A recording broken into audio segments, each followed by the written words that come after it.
क्या आपने कभी सुना है कि कोई लड़की मरने के बाद भी व्हाट्सएप करती हो?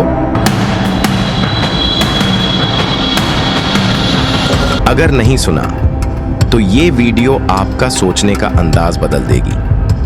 अरीशा की मौत को 3 महीने गुजर चुके थे, लेकिन एक दिन उसके मरे हुए नंबर से व्हाट्सएप मैसेज आया।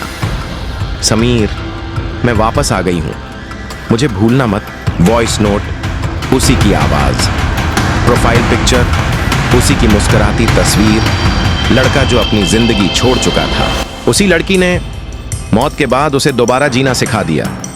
अगर आपका भी कोई अपना अब इस दुनिया में नहीं है, तो हो सकता है वो आपसे आखिरी बार बात करना चाहता हो। इस वीडियो को जरूर देखिए, क्योंकि ये कहानी आपके दिल को हिला देगी। अरीशा और समीर यूनिवर्सिटी की एक ही क्लास में 4 साल तक साथ पढ़ते रहे। पहले दोस्ती हुई, फिर धीरे धीरे वो दोस्ती मोहब्बत में बदल गई। दोनों हर वक्त साथ रहते, क्लास, कैंटीन, लाइब्रेरी, हर जगह। जब यूनिवर्सिटी खत्म होती तो रात भर फोन पर बातें करते रहते। ऐसा लगता था जैसे इन दोनों के बीच मोहब्बत नहीं, जान का रिश्ता हो। 4 साल की दोस्ती और मोहब्बत के बाद एक दिन दोनों ने फैसला किया कि अब जिंदगी भर साथ रहेंगे। समीर ने अरीशा से कहा, मैं तुम्हें अपना बनाकर रहूंगा, और अरीशा ने मुस्कुराकर कहा, तुम्हारे बिना जिंदगी का कोई मतलब नहीं। लेकिन अरीशा एक अमीर घराने से ताल्लुक रखती थी और समीर एक मिडिल क्लास लड़का था। जब अरीशा ने अपने घर वालों से समीर का जिक्र किया, सबसे पहले पूछा गया, उस लड़के की हैसियत क्या है? अरीशा ने जवाब दिया, वो अमीर नहीं है, लेकिन उसकी मोहब्बत में कोई कमी नहीं। मैं उससे मोहब्बत करती हूँ और उसके साथ जिंदगी बिताना चाहती हूँ।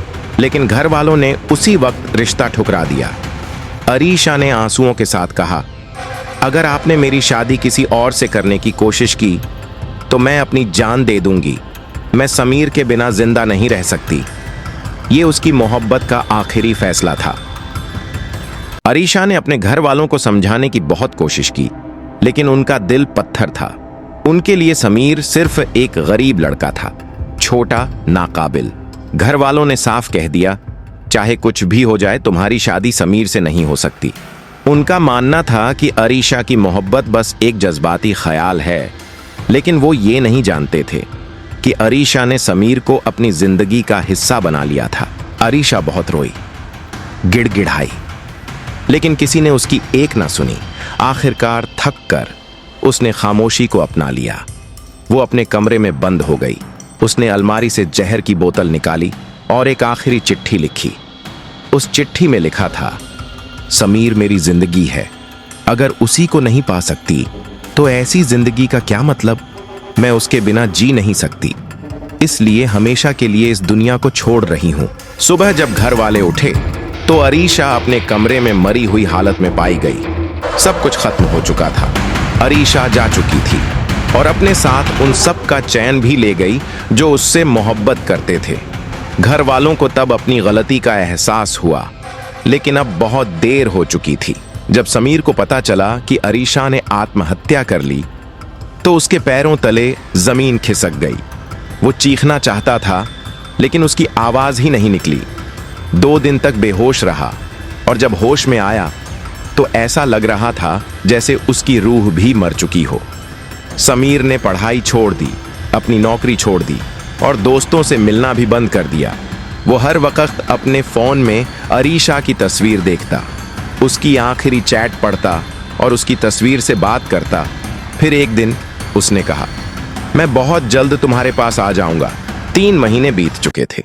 समीर अब भी अरीशा की तस्वीर से बातें करता, रात भर रोता रहता। कभी उसकी पुरानी वॉइस नोट्स सुनता, कभी उसकी आखिरी चैट खोलता। जिंदगी उसके लिए अब सिर्फ एक तस्वीर, एक खामोशी बन चुकी थी। लेकिन उस रात कुछ अलग हुआ। रात के 2 बज रहे थे। कमरे में सिर्फ एक लैंप की रोशनी थी। समीर की आंख लगी ही थी कि तभी उसके फोन पर व्हाट्सएप का नोटिफिकेशन बजा। स्क्रीन पर एक नाम चमका, अरीशा। समीर का जिस्म सुन्न हो गया। उसने कांपते हाथों से फोन उठाया और जो मैसेज था उसने उसकी रूह हिला दी। समीर, मैं वापस आ गई हूं, मुझे भूलना मत। उसके बाद एक वॉइस नोट आया।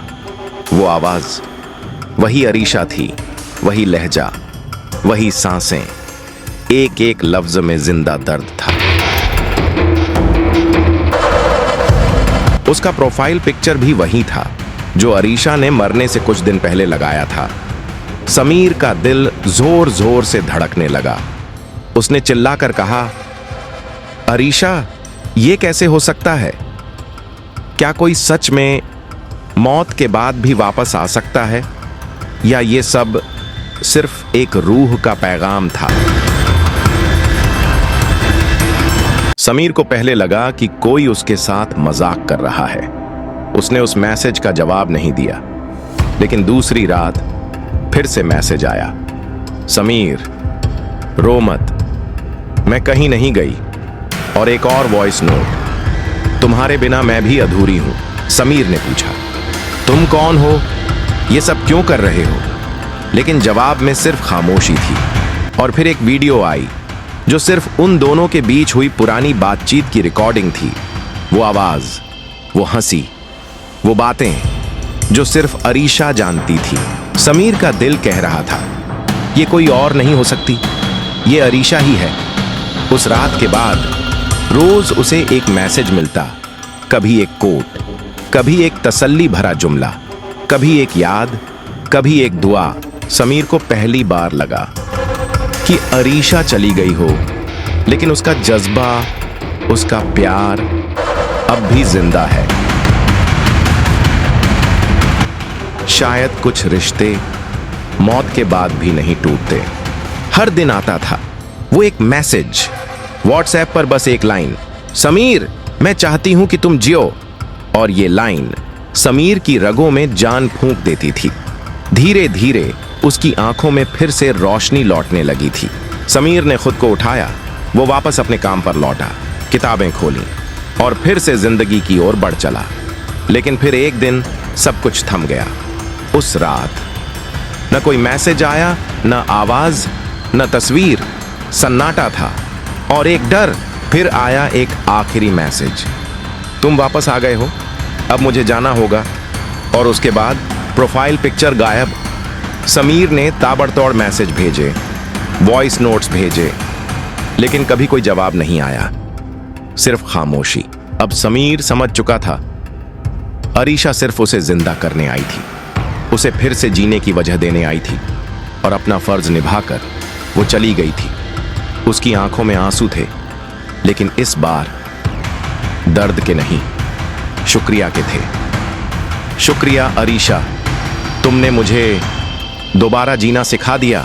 अगर आप भी किसी से बेपनाह मोहब्बत करते हैं तो कमेंट में उसका नाम जरूर लिखिए। और ऐसे ही दिल को छू जाने वाली कहानियां देखने के लिए हार्ट विजन स्टोरीज को अभी सब्सक्राइब कीजिए, क्योंकि यहाँ हर कहानी आपके जज्बात बन जाती है।